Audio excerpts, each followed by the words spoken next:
अस्सलाम वालेकुम नाजरीन, इरफान खान साहब है मेरे साथ। बड़ा ही अहम प्रोग्राम है पाकिस्तानी सियासी सूरत हाल पे। जी अस्सलाम वालेकुम।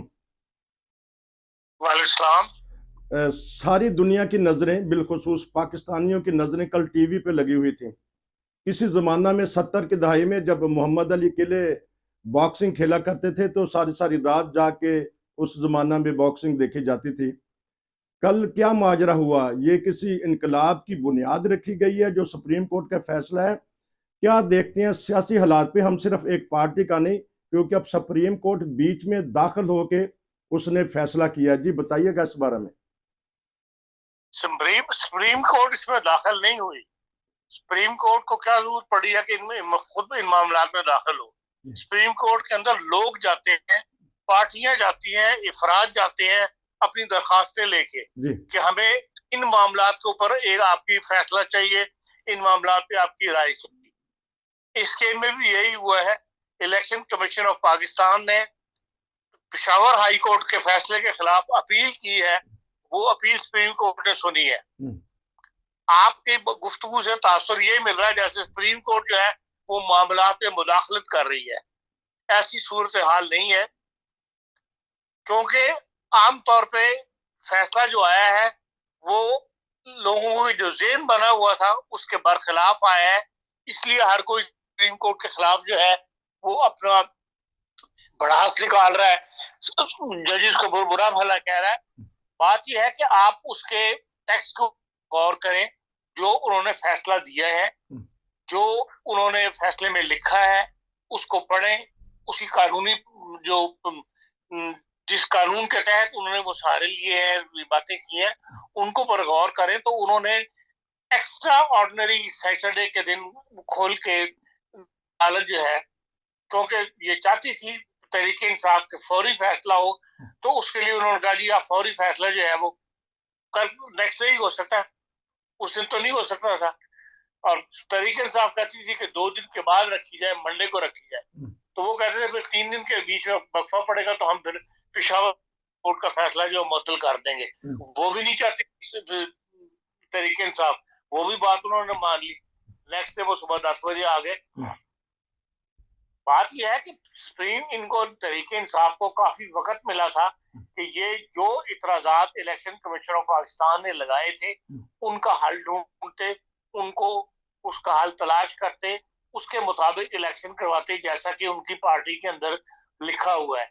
लेकिन क्योंकि हमारे रिवाज ही नहीं है इस बात का कि भाई आइन की पासदारी की जाए, चाहे वो आइन अपनी पार्टी का हो, चाहे वो आइन किसी सोसाइटी का हो, चाहे वो मुल्क का आइन हो, हर तरफ धज्जियां बिगड़ी आइनों की। ये सुप्रीम को तरीके इंसाफ ने उनके साथ किया, लेकिन बाद जब कोर्ट में गई है तो उन्होंने हर चीज खंगाल के सामने रख दिया आपके। इलेक्शन कमीशन को एक ही पार्टी नजर आई है कि ये इसके जो इलेक्शन है दुरुस्त नहीं आए, और जब पता है कि सियासी हालात पाकिस्तान के दुरुस्त नहीं है IMF की तरफ से भी, तो अगर ऐसे में कुछ मिला जुला फैसला आ जाता। क्या बात किया आपने, माशाल्लाह है कि भाई कानून शानून सब एक साइड पे रह जाए, मिला जुला फैसला कर लो और हल मिल के कुछ ना कुछ बिचो काट लो। है मुल्क इस तरह नहीं चला करते। इलेक्शन जो आइन में लिखा हुआ है, जो हदूद है इलेक्शन कमीशन की, उसके अंदर रह के उन्होंने किया। अगर तहरीक इंसाफ ने अपनी पार्टी के अंदर इलेक्शन नहीं करवाया, नॉमिनेशन पेपर नहीं जमा करवाए, नॉमिनेशन के लिए डेट नहीं दी कि भाई दूसरे लोग भी अप्लाई कर सकें, तो फिर इनका अपना कसूर है। उसके लिए वार्निंगें दी है। 2022 से ये बात चल रही, 21 से बात चल रही है। 22 तक उन्होंने, जून 22 तक उनको टाइम दिया था, लेकिन उन्होंने परवाह नहीं की इस बात की। तो जब बड़ी बड़ी क्यादत को गिरफ्तार कर लिया जाएगा तो कहाँ से फैसले होंगे? जब मुलाकात ही नहीं जो इमरान खान से होने दे रहे, कहीं उनकी बैठक हो, इसका कोई, मैं ये नहीं कह रहा कि मैं किसी की तरफदारी कर रहा हूँ, लेकिन जो सामने कराइन नजर आ रहे हैं कि सारी क्यादत पकड़ी हुई है, मुल्क में इमरजेंसी जिस तरह लगी हुई है, कोई क्यादत नहीं पकड़ी हुई, सारी क्यादत भाग गई है। ठीक, खान का साथ छोड़े हुए हैं, गिरफ्तार कोई नहीं किसी को किया हुआ। आप ये चाहते हैं ये जमहूरियत बंदा उनके अंदर है, इसलिए पार्टी जो है वो तितर बितर हो रही है। जी चले पार्टियां एक फर्क के ऊपर तो नहीं चलती ना। या से एसपीडे एक साल के अंदर 3 अपने चेयरमैन बदल लिए थे। CDU ने भी अपने 2 चेयरमैन बदल लिए जब से मेर्केल हटी है। पार्टियों के अंदर तो इफराद होते हैं, पार्टी इफराद चलाते हैं, ये तो नहीं कि फर्ज वाहिद की पार्टी है वो। फिर सुप्रीम कोर्ट के बारे में वो फैसले को सपोर्ट कर रहा हूँ, और मेरे नजदीक सुप्रीम कोर्ट ने बड़ी तवज्जो के साथ हर बात का जायजा लेने के बाद जो जिसको किया है उसको दलील के साथ रद्द किया है। और उससे पहले जो 2 दिन बहस हुई है वो भी मैंने बड़ी तवज्जो से सुनी है, और उसने बार बार उन्होंने उनसे कहा है, वकील से जफर साहब से, अली जफर से, कि भाई आप दस्तावेजात पेश करें, और वो कोई दस्तावेजात पेश नहीं कर सके। ना ही अकबर अहमद की कि भाई उनको पार्टी से निकाल दिया गया। उन्होंने कहा कि आप ये हमारी पार्टी के मेंबर नहीं है। बस ये एक उनका वो है फिक्रा जो दोहराई जाते हैं कि मुझे चेयरमैन ने बताया कि ये पार्टी के मेंबर नहीं है।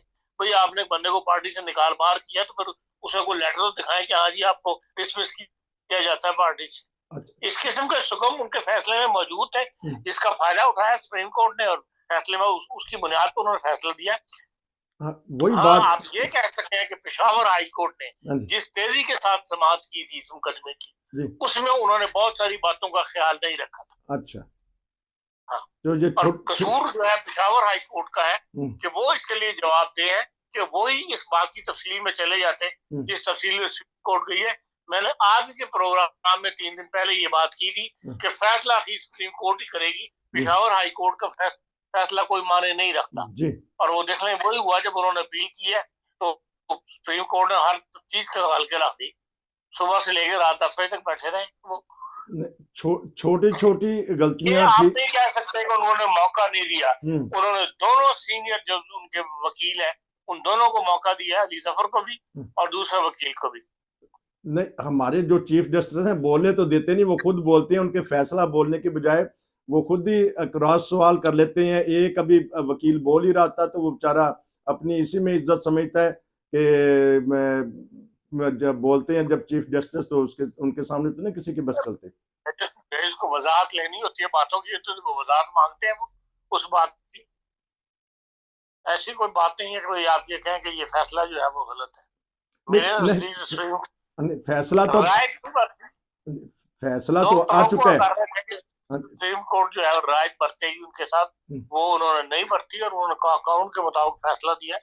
तमाम बड़े बड़े कानूनदान जो है वो उसको अप्रिशिएट कर रहे हैं कि हाँ फैसला कानून के मुताबिक दिया उन्होंने। फैसला कानून के मुताबिक ही चले हो गया, जमीर के मुताबिक नहीं, कानून के मुताबिक हो गया। लेकिन इसका अब रिजल्ट क्या निकलेगा? अब जो आने वाले इंतखाब हैं चंद दिनों बाद, तो क्या देखते हैं? ऐसे माना जाएगा इस फैसले को? देखिए, तरीके इंसाफ के जो लोग अब खड़े हुए हैं उनको लोगों ने वोट देने ही देना है जो उनके तरफदार हैं जी। और पहले था कि भाई एक बल्ले के निशान के ऊपर लोग दबा मोहरे लगा देते थे। अब हर बन्ने को अलग निशान जो है वो इशू होगा। जो कहा जा रहा है कि वो जो पीपल्स जो बड़ी सी तरीके इंसाफ नजरियाती उनके साथ उन्होंने वायदा कर लिया और उनको मिला था बैट और वो प्लेयर के हाथ में बैट है जैसे खेल रहा हो बंदा। हाँ जी, बल्लाबाज उसका निशान है। बल्लाबाज उनके साथ उनका वायदा हो गया। अगर वो मिल गया उनका तो वो उससे फर्क नहीं पड़ता बल्ला है या बल्लाबाज है। मुआयदा नहीं होता, वो मुआयदा नहीं होता। उन्होंने कल प्रेस कॉन्फ्रेंस कर दी कि कोई नहीं। तो साथ ये भी एक इतराज आ गया है इलेक्शन कमीशन की तरफ से कि ये तो धोखा दिया है तहरीक इंसाफ ने, इनकी चालाकी जो सी इनके ऊपर वापस आ गई। तो अब बताइएगा, चंद दिन रह गए हैं, आपने बहुत सारी कवरेज की है, इसको दुनिया मानेगी इस इलेक्शन को? और यूरोपीय यूनियन क्या है? हाँ जी, दुनिया से मुराद पाकिस्तानी सोसाइटी है या आप सियासी दुनिया की सियासी हुकूमतें समझते? हर तरफ से। एक तो पाकिस्तानी सोसाइटी इसका बदला क्या लेगी, इसका क्या होगा? आया बाइकाट कर देगी, ये वाम बाहर नहीं निकलेगी? और बाहर के जो मुबस्सर हैं उनकी क्या राय होगी कल के फैसले के बाद कि एक बड़ी पार्टी के ऊपर बैन लगा दिया गया कि बाहर के मुबस्सरों को पाकिस्तान से कोई इंटरेस्ट नहीं है। ठीक, आप ये देख लें कि वर्ल्ड इकोनॉमिक फोरम हो रहा है डावोस के अंदर और आपका वजीर आजम जो है वो आना चाहते थे, किसी ने उनको वेलकम नहीं किया, किसी ने उनको दावतनामा नहीं दिया। कल तक ये हाल थी कि आएंगे या नहीं आएंगे, आएंगे कि नहीं आएंगे। वो खुद आना चाहते थे, लेकिन 4 बंदे उनको मीटिंग के लिए नहीं मिल रहे कि वो तैयार हो सके कि उनके साथ मीटिंग करके चले वो आ जाए। तो जो उनकी इंतजामिया है वर्ल्ड इकोनॉमिक फोरम की, वो तो उनको जिनको बुलाती है हेड ऑफ द स्टेट्स को, उनसे तकरीरें करवाती है। अब काकड़ साहब से तकरीर तो उन्होंने करवानी नहीं थी। तो हमारी पाकिस्तान की वैल्यू कोई ऐसी नहीं है कि दुनिया उसके लिए फिक्रमंद हो रही हो। दुनिया ने तमाशा देख लिया कि 70 साल से ये आपस में लड़ के ही अपने मुल्क को खत्म कर रहे हैं। हाँ, पाकिस्तानी सोसाइटी जो है उनका यकीनन अपने मुल्क के साथ इंटरेस्ट है और वो इंतखाबात के अंदर दिलचस्पी ले रहे हैं, और नौजवान वोट जो है वो बहुत ज्यादा बाहर निकलेगा, जो बाजार नजर आता है वो सब तरीके इंसाफ को वोट देगा। जो दूसरी सियासी पार्टियां हैं, जो पीपल्स पार्टी है, ये नून लीग है, इनके पास इस वक्त नौजवान वोटर कम है। इनके पुराने जो मुस्लिम लीगी हैं, खानदान या मुस्लिम लीग से ताल्लुक रखने वाले लोग, वही उनके हामी है इस वक्त, और वही इस वक्त मुहिम चला रहे हैं।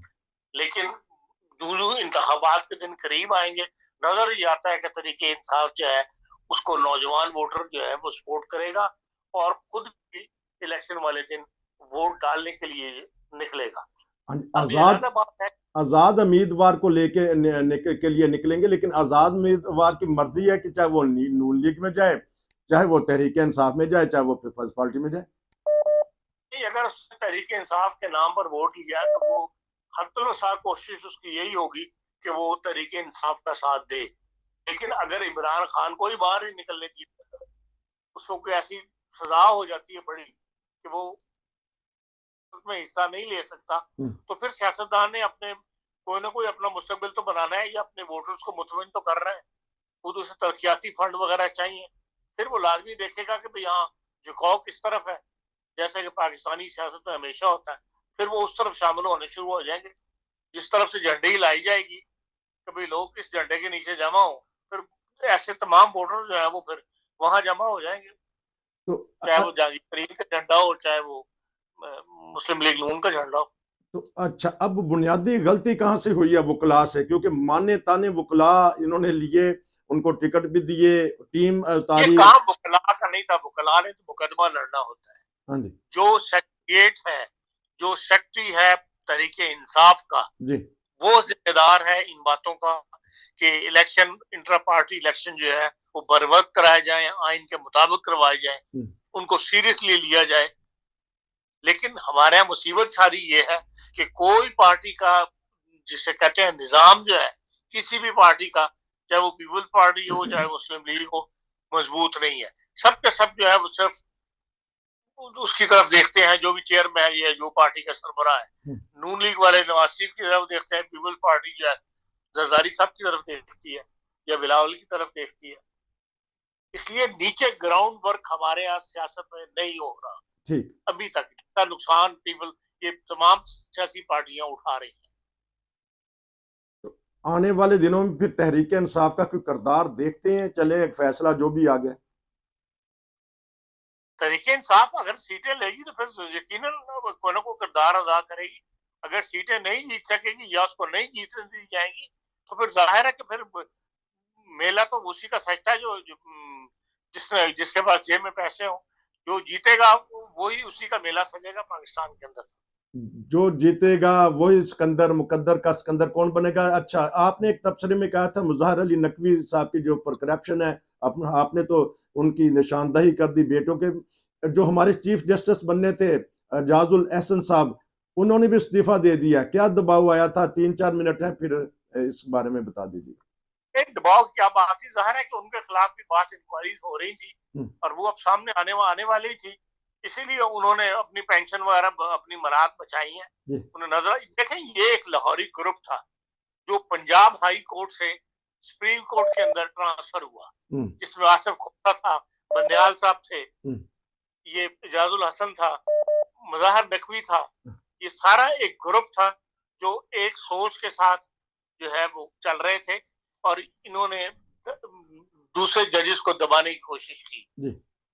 और क्योंकि अकलियत में से थे, दूसरे जजेस जो है रहा तो एक ही जज आता है सुप्रीम कोर्ट के अंदर, जी। 2 जज सुबह सरहद से आ जाते हैं। तो उस वजह से इन लोगों ने करप्शन भी की हुई है बहुत ज्यादा, और अब बातें खुलकर सामने आ रही हैं। तो इजाजुल हसन साहब जो है वो क्योंकि वकील थे उसमें, जो पानामा केस था जी। उसके अंदर उन्होंने एक जज के तौर पे एक किरदार अदा किया हुआ है, इसलिए वो भी उससे भी खौफजदा है। लेकिन कहा यह जाता है कि इस्लामाबाद के अंदर एक बहुत बड़ी जो बिल्डिंग थी, जिसको कहते हैं बहुत महंगी बिल्डिंग है, बहुत महंगे एरिया बनी हुई है, उसके भी ये वकील के तौर पर पेश होते रहे हैं। वो वकील, उसको बचाया गया है बंदयाल साहब ने अपने आखिरी दिनों के अंदर उस वक्त, और उस मीटिंग के अंदर ये भी शामिल थे, जो प्लान बनाया गया जिस तरह उससे बचाया जाना है उस करप्शन को। तो वो सारे केसेस अब कहा जा रहा है, जो अखबार नवीस ही बता रहे हैं कि वो सब जो है केसेस अब खुल रहे थे, उनकी पड़ताल वगैरह हो रही थी, तो नैप वाले उनके पीछे पड़े हुए थे, और वो जिस दिन केस खुल रहे थे उसके बाद इनको भी इस्तीफा लाजमी देना था। तो जाहिर है कि एज ए चीफ जस्टिस अगर उनके ऊपर एक खुल जाता तो अक्टूबर के बाद उन्होंने चीफ जस्टिस बन जाना था, और फिर ये बातें खुलती तो ज्यादा शर्म की बात थी। उससे बेहतर उन्होंने समझा कि भाई जज या मेरे साथी जज तो सुप्रीम कोर्ट में रहे नहीं, इसलिए उन्होंने अपनी मरात वगैरह बचा ली है और इस्तीफा देकर घर चले गए।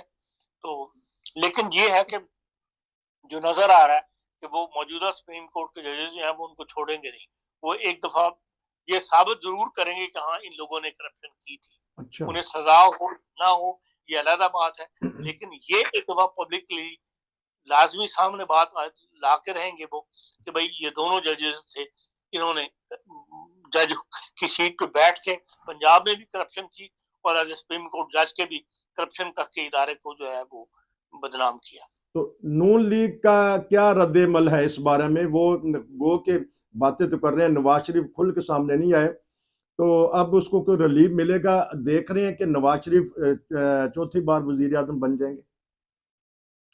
देखिए, ये मैं नहीं कह सकता कि चौथी बार वजीर आजम बन जाएंगे, वो तो उन्होंने फैसला कर रहे हैं, जो एस्टेब्लिशमेंट की कुव्वतें हैं वही जिसको कहेंगी उसी को वोट देंगे और उसी की तरफ सब देखेंगे। तो बाकी यह है कि नवाज शरीफ साहब को अपने केसेस में काफी रिलीफ मिल गया है, तो नैब केसेस की वजह से, तो वो अब खुल के अपनी इंतखाबी मुहिम चलाएंगे। लेकिन बज़ाहिर नजर यही आता है लीग के पास अब इतना वोट नहीं है जितना कि एक जमाने में उनके पास था। एक तो झगड़ा जो है वो सीटों का भी है, और सीटों को डिवाइड हो रहे हैं लोग, तो अगर वोट डिवाइड हो गया तो फिर मुस्लिम लीग में बज़ाहिर नजर यही आता है कि भाई शायद इतने ज्यादा वोट आपके ना ले सके कि वो इंडिपेंडेंट वजीर आजम अपना चुन सके। और यही वो एस्टैब्लिश चाहती है कि ऐसी कोई भी पार्टी जो इस अक्सरियत के साथ ना आए कि वो दावा कर सके कि हाँ वजीर आजम हमारा होगा। सब उसी तरफ देखें, एस्टैब्लिशमेंट की तरफ। एस्टैब्लिशमेंट किसको नॉमिनेट करती है, किसको अनवारुल्लाह काकड़ चुनती है, तो फिर उसी को वो सारे वजीर आजम समझ के तो उसी पार्टी को फिर वोट देंगे। पीपल पार्टी आना चाहती है पंजाब में, कल बुलावल आए थे, वो तहरुल कादरी के दफ्तर में भी गए, क्या देख रहे हैं? बज़ाहिर तो पीपल्स पार्टी के पास पंजाब में वोट नहीं है जी। वोट बैंक पीपल्स पार्टी का, और ना ही उनके पास ऐसे कैंडिडेट हैं जो भुट्टो के नाम पे जिनको वोट पड़ जाया करता था, या जो कोई अपनी सियासी साख रखते हो, ऐसे लोग पीपल्स पार्टी में नहीं है। इसलिए मैं तो पंजाब में पीपल्स पार्टी का कोई मुस्तकबिल नहीं देखता। पंजाब में पीपल पार्टी का कोई मुस्तकबिल नजर नहीं आ रहा। इरफान खान साहब, आपका बहुत शुक्रिया, भरपूर तबसरा किया, मेरे सवालात का जवाब भी दे दिया, अब लोग भी मुतमिन हो जाएंगे। तो नाजरीन, हम तो सिर्फ जो खबरें आती हैं उसके ऊपर तबसरा, जो सामने चीज़ आती है उसके ऊपर तबसरा करते हैं। कमेंट्स तो कर देते हैं आप, लेकिन देखा करें कि हमने किस तरह की बात किया। खान साहब, आपका शुक्रिया, फिर मिलेंगे। नसीर को इजाज़त दीजिए। अस्सलाम वालेकुम। शुक्रिया जी आपका।